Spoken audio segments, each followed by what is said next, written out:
Hi friends, இன்றைக்கி நம்ம சுடிதாரோட neck design ரொம்ப சிம்பிளான மெத்தடில் இது குர்த்திக்கு கூட வச்சாலும் ரொம்ப நீட்டாக இருக்குங்க. அந்த மாதிரி தான் பார்க்க போகிறோம். நான் இது ஃபுல்லாமே பார்த்திங்கன்னா சிம்பிளாகவே தான் சொல்லி கொடுத்துட்ருக்கேன். ஏன்னா இப்போ நான் தைக்கிற கிளாத் எல்லாமே ரொம்ப கம்மியான கிளாத்து. அதனால் இன்னும் வர வீடியோக்களில் நல்ல கிராண்டாக சொல்லி தரதுக்கு ட்ரை பண்ணுறேன். இப்போ பாருங்கள், நான் லைனிங் கிளாத்தில் இருக்க அந்த அளவை அப்படியே மெயின் கிளாத் மேலே நான் ட்ரா பண்ணி எடுத்துக்கிறேன். இது ரொம்ப சின்ன சைஸு சுடிதார் தான், 32 சைஸ் தான். ஸோ நெக் ரொம்ப கம்மி, 5 இன்ச்சு 5.5 இன்ச்சு தான் வருது. கிளாத்தும் பார்த்திங்கன்னா ரொம்ப கம்மியாக இருந்தது. இப்போ எனக்கு இந்த அளவு தான் பாட்டம் கிளாத்தில் மீதி இருந்தது. அதே போல் 2 கிளாத் எடுத்துக்கிட்டேன். ஒரே அகலம் இருக்க மாதிரி எடுத்துக்கோங்க. எனக்கு இது குறைஞ்சது ஒரு 3 இன்ச்சு இருக்குது. 2 கிளாத்துமே 3 இன்ச்சில் 6 இன்ச்சு ஹைட் இருக்க மாதிரி எடுத்துக்கிட்டேன். நெக்கோட சென்டரை நான் மார்க் பண்ணி வச்சுருக்கேன். மெயின் கிளாத்தில் தான் நான் நெக்கோட அளவை மார்க் பண்ணி ரெடி பண்ணி வச்சுருக்கேன். லைனிங் கிளாத்லேருந்து அந்த அளவை மெயின் கிளாத்தில் ட்ரேஸ் பண்ணி எடுத்து வச்சுருக்கேன். இப்போ நம்ம எடுத்த அந்த கிளாத்தில் நீல வாக்கில் 1/4 இன்ச்சு அகலத்தில் 2 சைட்லேயும் ஒன்றா வச்சு ஜாயின் பண்ணிக்க போகிறோம். ரைட்டு லெஃப்ட்டு 2 சைடுமே 1/4 இன்ச் அளவுக்கு ட்ரா பண்ணிட்டேன். கீழே பார்த்தீங்க அப்படின்னா டைமண்ட் ஷேப்பில் ஒரு ஏரோ வர மாதிரி 2 சைட்லேயும் இது போல் வி ஷேப்பில் மார்க் பண்ணி எடுத்திருக்கேன்.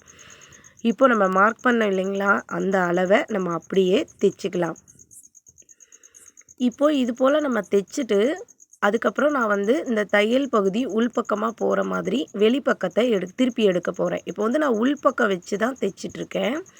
6 இன்ச்சு எடுத்தேன். அதில் 1 இன்ச்சு ஹைட்டுக்கு வி ஷேப் மாதிரி நான் வரைஞ்சி விட்டுட்டேன். 5 இன்ச்சு லென்த்து வரும். கீழே பார்த்தீங்கன்னா அந்த வி ஷேப்போட எட்ஜு 6 இன்ச்சில் வர மாதிரி நான் ஸ்டிச் பண்ணிக்கிறேன். 2 கிளாத்தாக இருந்தனால தான் நான் 2ஐயும் தனித்தனியாக வச்சு ஸ்டிச் பண்ணி திருப்புறேன். இதுவே உங்களுக்கு அகலமான கிளாத்து நீளமாக இருந்தது அப்படின்னா நீங்கள் அதை 2ஆக ஃபோல்டு பண்ணி இது போல் ஸ்டிச் பண்ணிவிட்டு திருப்பி எடுத்து விட்டுக்கோங்க. கரெக்டாக அந்த ஷார்ஃபில் ஒரு சிசர் கட் கொடுத்துக்கோங்க. அப்போ நம்ம திருப்பும்போது அந்த எட்ஜு கரெக்டாக கிடைக்கும். சிசர் கட் கொடுக்கும்போது நம்ம தையல் போட்டிருக்கிறத விட ஒரு புள்ளி அளவுக்கு முன்னே கட் பண்ணுங்கள். தையல் மேலேயே வர மாதிரி கட் பண்ணிடாதீங்க. இப்போ நம்ம தைச்சி முடிச்சதுக்கப்புறம் அதை அப்படியே வெளிப்பக்கமாக திருப்பிட்டேன். உள்பக்கம் தைச்சி வெளிப்பக்கம் திருப்பிட்டேன். அந்த எட்ஜு கரெக்டாக வரணுன்றக்காண்டி நான் ஸ்க்ரூ ட்ரைவர் எடுத்து அந்த எட்ஜிலெல்லாம் நல்லா நுனி பகுதியை வெளியே எடுத்து விடுறேங்க. இவ்வளோதான். இப்போ இது மேலேயே நீங்கள் அப்படியே ஒரு ஓரத்தையல் போடுறதுனாலும் போட்டுக்கலாம். இதை நீங்கள் அப்படியே வச்சு சிம்பிளாக குர்த்தியில் வச்சு தைக்கிறதுனாலும் சுடிதாரோட நெக்கில் வச்சு தைக்கிறதுனாலும் தைக்கலாம். எனக்கு பாட்டமில் இது போல் இன்னும் கொஞ்சம் கிளாத் இருந்தது. இது 1.5 இன்ச்சு அகலம், 1.5 இன்ச்சு நீளம், ஸ்கொயர் ஷேப்பில் இருக்க மாதிரி எடுத்து நம்ம எப்போவுமே ட்ரையாங்கிள் ஷேப்பில் மடிப்போம் இல்லையா, அது போல் எடுத்து நான் கழுத்தில் மடித்து தைக்கிறதுக்காக ஒரு 1/2 இன்ச்சு விட்டுட்டு அதுக்கு கீழே அந்த ட்ரையாங்கிள் ஷேப் வச்சு தைச்சிக்கிறேன். எனக்கு இது போல் ஒரு 4-5 பீஸ் இருக்குது. ஸோ நான் இப்போ 2 பீஸ் மட்டும் ஒன்றுக்கு கீழே ஒன்று வச்சு ஸ்டிச் பண்ணிக்கிறேன். நீங்கள் இதை விட லென்த்தாக எடுத்துக்கிட்டிங்க அப்படின்னா ஒரு 3 பீஸ் கூட வச்சுக்கோங்க. எனக்கு 2 பீஸ் கரெக்டாக இருக்கும். ஏன்னா கீழே அந்த வி ஷேப் வேறு நம்ம கட் பண்ணி தைச்சிருக்கோம். அதனால் நான் 2 பீஸ் வச்சுட்டு அந்த வி ஷேப் மேலே அப்படியே தையல் கொண்டு அடுத்த பக்கத்துலேயும் ஆப்போசிட் பக்கத்துலேயும் அதே போல் 2 பீஸ் வச்சு தைக்க போகிறேன். ஃப்ரெண்ட்ஸ், நான் நிறைய டெய்லரிங் வீடியோஸ் அப்லோட் பண்ணுறேன். பிகினர்ஸ்க்கு ரொம்ப யூஸ்ஃபுல்லாக இருக்கும். அது தவிர உங்களுக்கு ஏதாவது டெய்லரிங் டவுட்டு இருந்தாலும் மறக்காமல் எனக்கு கமெண்ட்டில் சொல்லுங்கள். நான் தொடர்ந்து உங்களுக்கான வீடியோ அப்லோட் பண்ணுறேன். நம்ம சேனலில் ப்ளவுஸ் கட்டிங், ஸ்டிச்சிங், நேர் cutting blouse, design blouse, cross cutting ப்ளவுஸுன்னு நிறைய வீடியோஸ் அப்லோட் பண்ணியிருக்கேன். சுடிதார் கட்டிங் ஸ்டிச்சிங்கும் சொல்லி கொடுத்துருக்கேன். ப்ளவுஸ் எப்படி மெஷர் பண்ணுறதுன்னு சொல்லியிருக்கேன். ஒரு ப்ளவுஸை எப்படி அளவு எந்தெந்த அளவெல்லாம் ஃபுல்லாக அளவும் சொல்லி அதை எப்படி கட் பண்ணுறது அப்படின்னு நான் வீடியோ தனித்தனியாக போட்டிருக்கேன். 28 சைஸ்லேருந்து 46 வரைக்கும் அப்லோட் பண்ணியிருக்கேங்க. தேவைப்படுறவங்க மறக்காமல் செக் பண்ணி பாருங்கள். இந்த வீடியோ உங்களுக்கு பிடிச்சிருந்துச்சுன்னா நீங்கள் இந்த வீடியோவுக்கு ஒரு லைக் கொடுங்க. மறக்காமல் நம்ம சேனலை சப்ஸ்கிரைப் பண்ணிடுங்க. இப்போ நம்ம ரெடி பண்ணி எடுத்துட்டோம். எடுத்த அந்த பீஸை கரெக்டாக நெக்கோட சென்ட்ரு போர்ஷனில் வர மாதிரி வச்சுக்கோங்க. ஈவனாக இருக்கணும். 2 பக்கமே அந்த அளவு பார்த்திங்கன்னா நமக்கு ஈவனாக வரணும். நம்ம ஒரு 2 இன்ச்சு அகலத்தில் எடுக்கிறோன்னா கரெக்டாக 1 இன்ச்சு 2 பக்கம் வர மாதிரி இருக்கணும். அதே போல் நெக்குக்கு மேலே ஒரு 1/4 இன்ச்சு வர மாதிரி நம்ம ரெடி பண்ண அந்த டிசைனை இப்போ நான் மார்க் பண்ணி காட்டியிருக்கேன் இல்லையா, அந்த இடத்துல வர மாதிரி அந்த டிசைனை வச்சு ஃபுல்லாக ஒரு ஸ்டிச் கொடுத்துருங்க. அந்த ட்ரையாங்கிள் ஷேப்பில் ஸ்டிச் பண்ண வேண்டாம். அந்த நீல வாக்கில் நம்ம எடுத்த அந்த கிளாத்தில் ஃபுல்லாக வச்சு ஒரு ஸ்டிச் பண்ணிடுங்க. அதை வந்து பிசுறு மாதிரி தெரியாத அளவுக்கு நல்ல ஓரத்தில் எட்ஜில் வச்சு ஸ்டிச் பண்ணி விட்டுருங்க.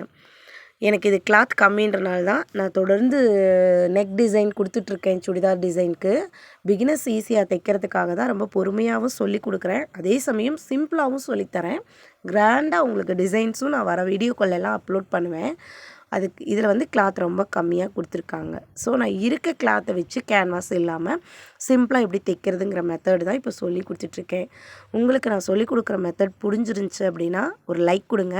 இல்லை எனக்கு புரிஞ்சிருக்கு அப்படின்னு கமெண்ட் பண்ணுங்கள். அது எனக்கு இன்னும் சந்தோஷமாக இருக்கும்.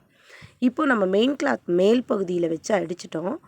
அடுத்ததாக அந்த நெக்கு நம்ம ட்ரா பண்ணியிருக்கோம்ல, அதில் கரெக்டாக லைனிங் கிளாத்தை வச்சுருங்க. ஆல்ரெடி நம்ம லைனிங் கிளாத்தில் வந்து கழுத்தோட அகலத்தை கட் பண்ணி தான் எடுத்திருக்கோம். ஸோ கரெக்டாக ஈவனாக வர மாதிரி மெயின் கிளாத்தில் வச்சு ஒரு 1/4 இன்ச்சு கேப்பில் நம்ம வந்து தையல் போட்டு லைனிங் கிளாத்தை அடித்து உள்பக்கமாக திருப்பிக்கலாம்.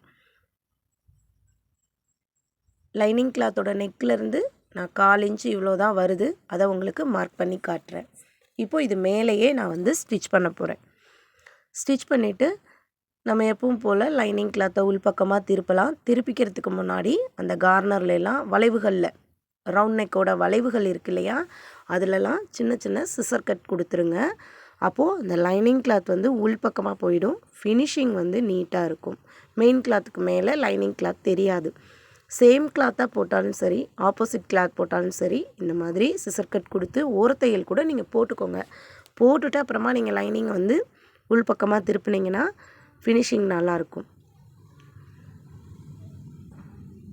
நான் சொல்லி கொடுக்குற மெத்தடில் உங்களுக்கு ஏதாவது புரியலை அப்படின்னா மறக்காமல் எனக்கு கமெண்ட்டில் சொல்லுங்கள் ஃப்ரெண்ட்ஸ். நான் வந்து அடுத்தடுத்து அதை மாற்றிக்கிறதுக்கு முயற்சி பண்ணுறேன். நான் போடுற வீடியோஸ் எல்லாமே பார்த்திங்கன்னா யாராவது ஒருத்தவங்களுக்காவது பயனுள்ளதாக இருக்கும், யூஸ்ஃபுல்லாக இருக்கும் அப்படின்னு நம்பி தான் போடுறேன். அது மாதிரி யாருக்காவது ஒருத்தருக்காவது யூஸ் ஆச்சு அப்படின்னா எனக்கு ரொம்ப சந்தோஷங்க. நான் வந்து இந்த டெய்லரிங் தொழிலை கற்றுக்கிறதுக்கு ரொம்ப கஷ்டப்பட்டேன். எனக்கு சொல்லிக் கொடுக்குறது கூட யாரும் இல்லை. நானாக கற்றுக்கிட்டேன்ற கஷ்டத்தை வந்து மற்ற ஆர்வமாக இருக்கிற யாரும் அந்த மாதிரி கஷ்டப்படக்கூடாதுன்னு எனக்கு தெரிஞ்ச மெத்தடை எனக்கு தெரிஞ்ச பாணியில் உங்களுக்கு சொல்லி கொடுக்குறேன். இதில் ஏதாவது டவுட் இருந்தால் எனக்கு மெசேஜ் பண்ணுங்கள். நான் வந்து என்னைய சரி பண்ணுறதுக்கு முயற்சி பண்ணிக்கிறேன். தொடர்ந்து நம்ம சேனலில் வர டெய்லரிங் வீடியோஸை மறக்காமல் பாருங்கள்.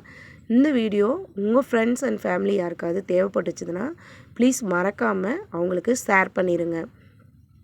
இப்போது நம்ம அந்த லைனிங் கிளாத்தை உள்பக்கமாக திருப்பிட்டு அந்த ஓரத்தில் நம்ம ஒரு தையல் போட்டுக்கிறோம். அது வந்து நல்லா அமுந்தின மாதிரி இருக்கும். லைனிங் கிளாத்தும் மெயின் கிளாத்தும் தூக்கிட்டு இருக்காது. ஃபினிஷிங் வந்து நல்லாயிருக்கும். அவ்வளோதான் ஃப்ரெண்ட்ஸ். ஒரு 8 நிமிஷத்துக்குள்ளே ரொம்ப சிம்பிளாகவும் பார்க்கவே ரொம்ப நீட்டாகவும் இருக்குது. அந்த மாதிரி நம்ம வந்து அவசரத்துக்கும் இந்த டிசைனை நீங்கள் தைச்சிக்கலாம். ரொம்ப அர்ஜெண்ட்டாக சுடி வந்து கேட்குறாங்கனாலும் இந்த டிசைன் வச்சு நீங்கள் தைச்சிக்கலாம். இந்த ஃபினிஷிங் நல்லா இருக்கா, உங்களுக்கு வந்து இந்த வீடியோ தெளிவாக தெரியுதா அப்படிங்கிறதையும் மறக்காமல் கமெண்ட்டில் சொல்லுங்கள். இந்த வீடியோ உங்களுக்கு வந்து பிடிச்சிருந்துச்சுன்னா மட்டும் மறக்காமல் ஒரு லைக் கொடுத்துருங்க. தொடர்ந்து பாருங்கள். நன்றி.